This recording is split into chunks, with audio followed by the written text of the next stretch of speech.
I welcome you all for this NPTEL lecture on earthquake resistant design of foundations. Today we are going to have 37th lecture of this course, which is on the Raft foundations, some numerical examples. Actually, we are going to have the last module of this course, which is miscellaneous, and in this module, what we are going to discuss is this is the last module of that is the 6th module of the course, and under this module, mostly the things which we have not covered yet, we will talk. First, we are going to talk Raft foundations, some numerical examples, and then on shallow foundations on slopes. So basically, we have already talked about shallow foundation in the module 2. However, we discussed the Raft foundation, but numerical examples was not discussed. So we are going to talk about some numerical examples on Raft today. What we are going to cover in today's lecture is first for soil, an example of soil pressure, and then some example on design of Raft. So first one, that is example number 1, which is on the soil pressure, how to calculate the soil pressure. What you could see in this figure, there is a raft foundation, and this raft is below 12 columns. The load carried by each column is shown here in kilometer. So, and then the size of each column is also given, square column. Let's say these are, and the size of each column is 0.5 meter by 0.5 meter. So size of each column is same, but load carried by these columns are not same, as well as the location is different. But it is quite symmetrical. So you have 3 columns in one row, and there are 4 rows. So total there are 12 columns here. What you could see that the columns at the ends are denoted A, B, C, D, E, F. Okay, so you have on the top is as well as this is plot basically. So you have A, B, C, D, E, F in the plot. Now, what has been denoted here? X-axis and Y-axis has been marked in this here. But you could see that this is the center of this formation, and this is X-axis, this is Y-axis. Then we have tried to mark another way axis, X prime and Y prime, assuming the origin is at the bottom left corner. Okay, so that means this at this point. Let me point out this. So this, if you assume this as the origin, in that case, this is your X prime and Y prime. Now, as far the location is concerned, the center to center spacing between the columns is 8 meter in X direction and 7 meter in Y direction. In Y directions, you have because 4 rows are there, so you have 7 meters, 7 meters, 7 meters. So altogether, 21 meters is the total length in Y direction plus 0.25 and 0.25. So it will be 21.5 meters. While in X direction, it will be 16.5. The size will be 16.5 into 21.5 meter in the plot. So these are the dimensions. Now loads, as you could see that 400, 1500, 1500, 400. So these are the loads given here. Now what is the question? The plan is shown in this figure. Calculate the soil pressure at points A, B, C, D, E, and F. What are the loads, soil pressure coming? So for that soil pressure, as we discussed, because this is a rectangular, and so in this case, with all are in plane, same plane. So what you can have soil pressure at different points can be calculated using this equation, which we have already discussed in the theory, where Q is total load coming divided by the area of the raft. Then you have moment multiplied by, and X and Y are the coordinates with respect to the centroid points. So first we need to decide what is My, Mx, Iy, Ix divided by. As far area is concerned, area of the raft is total 16.5 into 21.5. So this leads to the 354.75 meters square. Now Ix, if you talk about Ix, so you could see here, this is B. B is 16.5 meter. So B is the width. So B is the width along X direction. Okay, and L is along this direction. So Ix is BLQ, where L is along this direction and B is along this direction. That means B is the shorter and L is along the. So B, when we out, so B, the 16.5 meters along X direction. So you get this Ix value of Ix, in this case is 13,660. Same way, Iy will be 1 by L, where L is in the direction of Y. So 21.5 into 16.5. So you end up. So you got the area, you got the Ix, Iy. Now let's see what is the value of My and Mx. To calculate the value of My and Mx, what is required? That you need to first calculate the eccentricity. Eccentricity in the sense, so for calculation of eccentricity, let's assume that this is the origin here. The origin is here with respect to, and then we can calculate. So assuming origin here, then total load in any case, irrespective of wherever you assume the origin, the value of Q is nothing but this is the total load. That means some of the columns 2, 3, 4, 6, 8, and 12. All 12 columns loads sum is 11,000 km. Q is My can be calculated Q multiplied by Ex, where Ex can be calculated X prime minus B by 2. Where what is X? How X prime can be calculated? X prime can be calculated simply. You have, let's say, all the columns multiply by their distance of their centroid for each column in the X direction divided by the total load. So what you get here, Q1 X1 plus Q2 X2 prime. So what you have, let's say, for first column, this 8.25. 8.25 is this for this row. At this row, you have two loads 500, 500, and two loads 1500, 1500. So when you work on this, 500, 500, and 250. Then 16.25, the last row and the first row. So you sum up all these and then divide by 11,000. So you get X prime 7.814 meter. So that means the location of the centroid with respect to this is at 7.8. So it will be somewhere here. So and then if you have minus B by 2, B where B is 16.5 divided by 2. So with respect to the centroid, this is on the left hand side, that means negative in X direction, minus 0.435 or roughly 0.44 meter. This is negative. Negative means it is on the left hand side of the center. Similarly, you can calculate the value of Ey also. But before once Ex is calculated, so calculate the first My. My is Q into Ex. Q into Ex. Ex is 11. Okay, so here it should be 11,000. So let me correct it here. It should be 11,000. Not 11. So it should be 11,000 into 0.44. So once more you multiply, so you naturally 0.44, 0.4840 kilonewton meter. So you get the value of QMY equal to this. Okay. Then Mx will be Q into Ey, and this way you can calculate the value of Ey, y prime minus Ly, where y prime is calculated in the same way as we have calculated x prime, and Ey will be minus L by 2. L is 21.5, so you get here 10.75, so 0.1 meter. That means Ey will be positive. So what you could see here, let me show this location of the centroid. So the location of the centroid is here.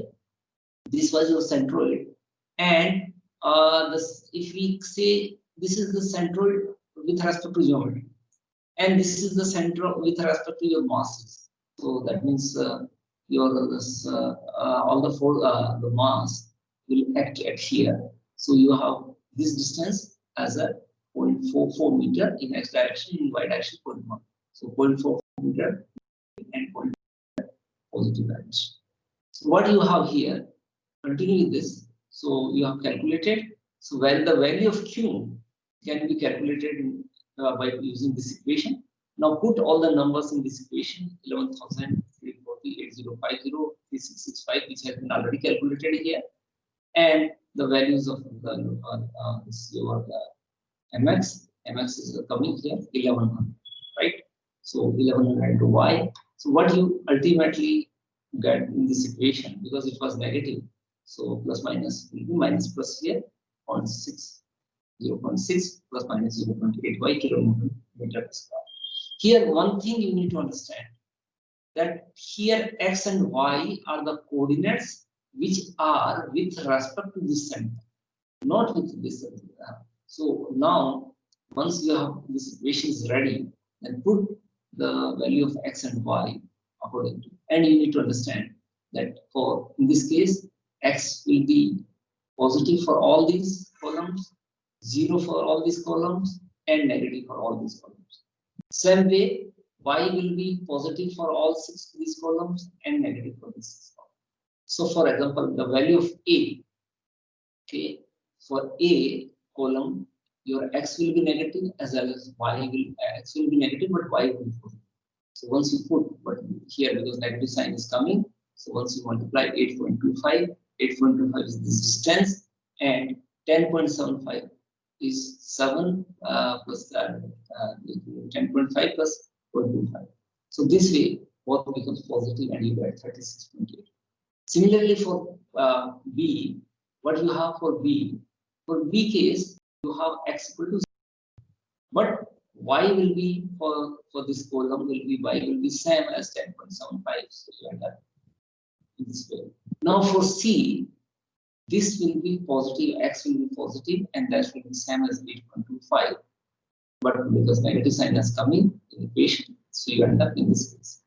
Coming to D again, x will you will have the x will be here in this case positive, but because negative sign is coming, and y will be now negative.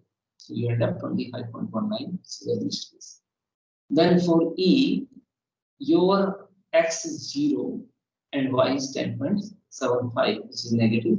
So this becomes 0. So you end up, if I compare with this 31 minus 0.6, it was 0 here. So this is 0. Okay, and this was Q is negative. So you end up in 30 point.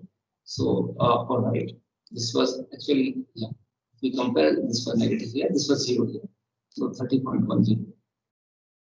Then for Q, you got this number. Again, you put all the numbers here. And in this case, what is left out is, let's say for x is negative and this is y is negative. So you end up here. So what you can see here, out of these A, B, C, D, E, F, you get the minimum value for C here, and maximum value you get is for A, in this case, this side. And because here, in this equation, minus sign is coming first. So as a result, you get these numbers here. All right. So this is ranging between 25.19, which is the lowest value, and then 36.81 is the highest value. Okay. Now continue with that. So this was this example gave you the soil pressure at A, B, C, D, E, F. So this way we are able to calculate the value of soil pressure. Now the second example, which is on once you calculated the soil pressure at ABC, then what has been asked that divide this mat foundation shown the same foundation into 3 strips. And what are the 3 strips? It is first strip is A, G, H, F. Okay, so A and F was already there. We put two more lines. One is GH, another is IJ. So A, B, C, D, E, F was already. Then GH and IJ are shown in this plot. So first strip is AGHF, and width of this strip B1 is nothing but half of 8 meter, that is 4 plus this 0.25, so 4.25 meter. Now coming to the second strip is GIJH, where you have up to center 4 meter and another 4 meter. So you get the strip width B1 as 8 meter. Then another ICDJ, third strip, is width is 4.25 meter. And using the result which we have calculated it in example 1, determine the reinforcement requirement in the y directions. Actually, before reinforcement requirement, what we are going to calculate, we are going to calculate what are the bending moment and shear force diagrams. So we will restrict ourselves to calculate the shear force diagram and bending moment diagram for these three strips. When shear force and bending moment diagrams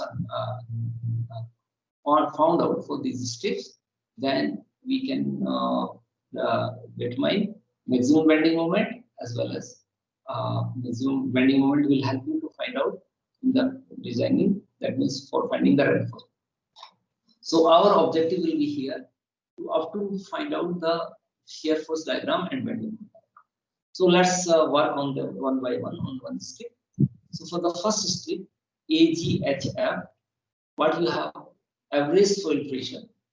So first what we are going to discuss is definition of shear and moment diagram for these strips. So average soil pressure, which is denoted as a Q average, and Q average is Q at A divided plus Q at F divided by 2. That means only for this finding this averaging at the end columns, at the end of this columns for this. So average Q at A, so A, Q and 36.81, and if you have from A and F 35.09, so you add, and then once you add and divide by 2, average 35.9. Total soil reaction will be the area of this strip, which is calculated here. If you go, area will be, what will be the 4.25 multiplied by the length, which will be, length will be 21.5. So you have 21.5 into 4.25 multiplied by this stress, so you end up here in total soil reaction equal to 3285 km. Now some of the column loads on the strip will not be equal to Q average into B1 into L. So Q average into B1 into L is the total load. But if we sum of the column loads which are coming on this strip, what are the column loads which are coming on this strip is 4 column loads. 400 plus 15, so 1500 will be 3000 and 400, so 800. So the Q average into B1L will not be equal. Why? Because the shear between adjustments is not being taken into account. And for this reason, the soil reaction and the column loads need to be readjusted. And how you adjust those? First, average load. Average load is total column loads and loads due to soil reaction. Load due to soil reaction we have already found out. Column loads is sum of the all column loads 3800.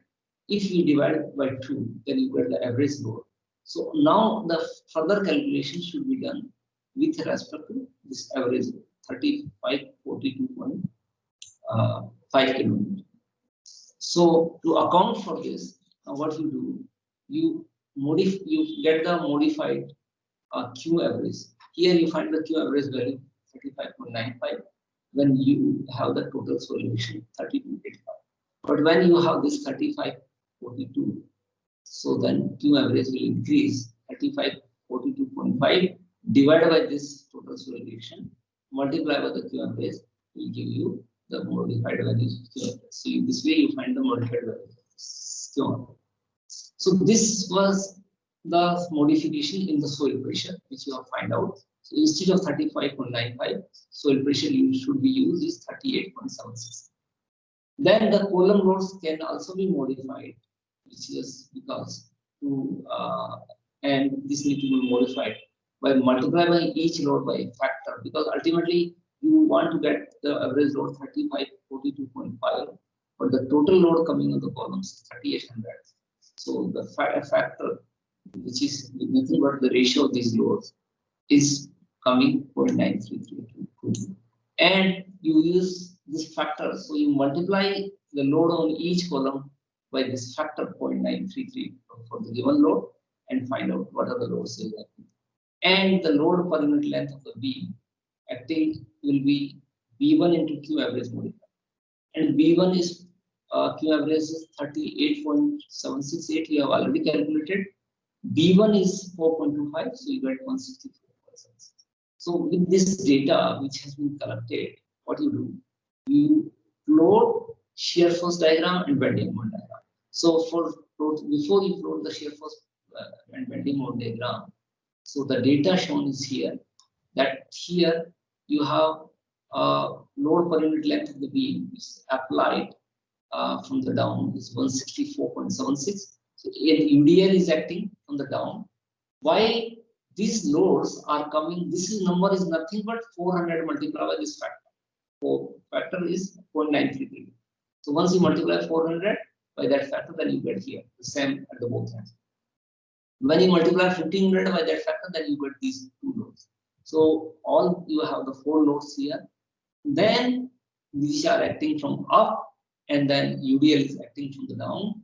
When such loading is applied, then what you can have the shear force diagram like this, where this will be this UDL, and at this point you will have a sharp reaction. This will come down, and the sum of these two will be 372.85. Then again it will continue to increase because the load is acting in this direction, and once it is acting, then again coming down, continue with that. So sum of these 821 and 576 is 1308. Okay, and the same thing is here. So this is the shear force diagram. Similarly, you can draw. So maximum shear force is coming here. In this case, 821.65 is the maximum shear force. While the maximum bending moment also can be derived. So you will have parabolic here and the maximum here.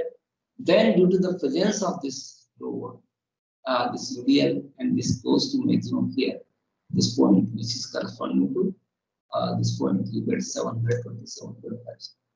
So the maximum bending moment is this, and you need to design your this Raft according to this for this stream.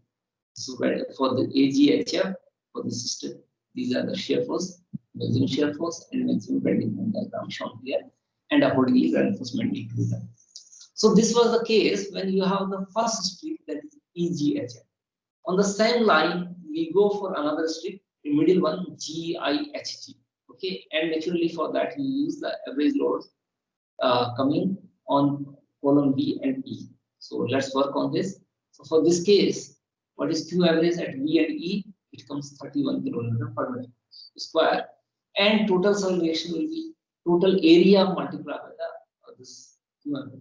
So because now what is the issue here? So area is increased compared to before, and once area is increased, what is area? 8 into 20, which is quite high. So you get total soil reaction quite high, while total column load is 4,000 kg. Now in this case, your soil reaction is more than the total column load. That is the difference in the earlier step. So average load will also be more than your total column load, and Q average modified can be find out total average load divided by the total soil reaction. So this comes out 27.12, while load per unit length of the beam is equal to B1 into Q average modified. So 8 multiplied by this, so you got here, and factor where total this average divided by the total load. So each column load need to be multiplied by this factor 1.165. And what are the loads coming? That is, you can see it's 500, 1500, 1500. So modified will be more than that. They need to be multiplied by this factor 1.165. So the details are shown in this figure. 217 km. This is acting here. So, and this is 500 multiplied by this factor. This is 1500 multiplied by that factor. All these are there, and then you have this again shear force diagram. So the maximum value of shear force is coming. In this case, is here. So this is the maximum value of shear force, 990.17, and this is the maximum value of your bending moment diagram, 1620. So this naturally the design will be governed, or reinforcement should be enough to support these maximum values. All right. So this was the second strip, where the strip considered was the load coming was quite high, GIGH. Now let's come to the last one, ICDJ. Okay. So in this case, when you talk about ICDJ, so these are the details given here.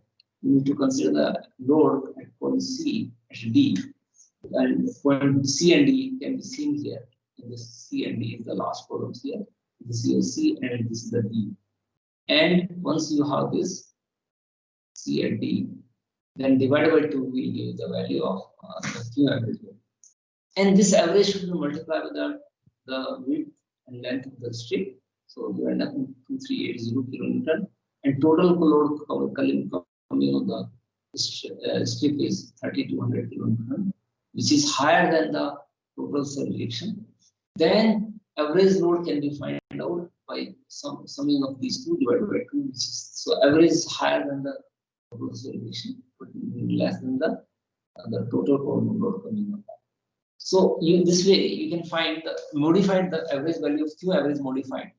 Just simply multiply by this and average load divided by the load which you have find out. So it will increase, while the factor which need to be multiplied by each. So it will be the average load, that is 2C790 divided by 3200 is the sum of all the loads. So all the loads should be multiplied by a factor of 0.87 before the calculation. And at the same time, load for influence B is equal to B1 into Q average modified. So B1 is 4.25 multiplied by the Q average. So this is 30.53. So we got 129.75 kilonewton per meter. And this factor, once you have this factor, this is the load acting on the down, while the factor is, we already discussed, 0.87. So for this strip, ultimately what you do here for this strip, you have again this is 129.75 and 13 when you multiply by each load, for example, with this factor of 0.87. For example, you multiply by what are the loads here? 450. First load is 450, right? And then 1200 and 350. So 450 multiplied by this factor. You got here the last one. So this is 450 multiplied by 0.872. And this is then this is 350 multiplied by that factor. So you got here, and these are 15 multiplied by this. Then you, for this loading, you draw the shear force diagram and bending moment diagram. So you end up here. Usually the sum of these two should be, that the sum. Same thing is here. So in this case, the maximum shear force you are getting is here 635.63. Okay, and minimum shear force and maximum bending moment is here. Oh, sorry, maximum bending moment will be not here. Rather, you have maximum bending moment here. 1196. One thing I would like to point out here, that you could see here that in between the shear force is not same as was the case earlier. And the simple reason here, even because load is not symmetrical here. It is what you could see here. The load is going between, it is okay, 1200, but the ends it is not same. It is 450 and 350. So unlike other two strips, it will not be symmetrical. So what you have maximum value inside is 635, but here 540. The same thing is for bending moment diagram. So this way you can calculate bending moment and shear force diagram. Continue with that. The last part of this is determine the thickness of the mat for this section for the column load of 1500 column load around that. So for this problem, the critical section of the diagonal connection shall be at the column carrying 1500 kg of load at the edge of mat. So critical section will be where the 1500 kilonewton load is acting near the edge. In this case, total periphery along this column, there is B0, is calculated here. 0.5 meter is this distance. So you will have 0.5, and this is D by 2 here. D by 2 this distance. So this will be 0.5 to D by 2. And in this direction, it is D by 2 in this case. In this case, so you got 0.5 plus D and 0.5 plus D by 2. So once you sum up all these, then you end up here 1.5 plus twice D equal to B0. So B0 is this. Once you calculate the value of B0, determine the effective depth D of the mat by checking for diagonal tension shear near various columns and according to Numerical code of Concrete Institute code 31895 for the critical section, the value of U is given by this relation E naught D whatever 5.34. What is U here? U is factored column load, which is in meganewton of column load into load factor. So here, what you have load factor is given to you 1.7 in this. So 1.7 multiplied by the column load given is here, 1500 column. So you get the factor load as 2550 kilonewton, that is 2.55 meganewton. Once you have this U value is given known to you, then you put all the numbers in this equation 2.55, V0 D, V0 D is nothing but 1.5 plus twice D, and then D is again 0.85, 0.34 into FC prime. So FC prime is already given to you. So with this, ultimately, then you end up the value of D equal to 0.68 meter. So here, once you solve this, so D will be coming 0.68 meter. So thickness is coming 0.68 meter here. And assuming this thickness, what you have a minimum cover of 76 mm over the steel reinforcement, and also assuming that the steel bars to be used are 25 mm in diameter, the total thickness of the slab can be found out from here. Total thickness will be, this is the D value of D.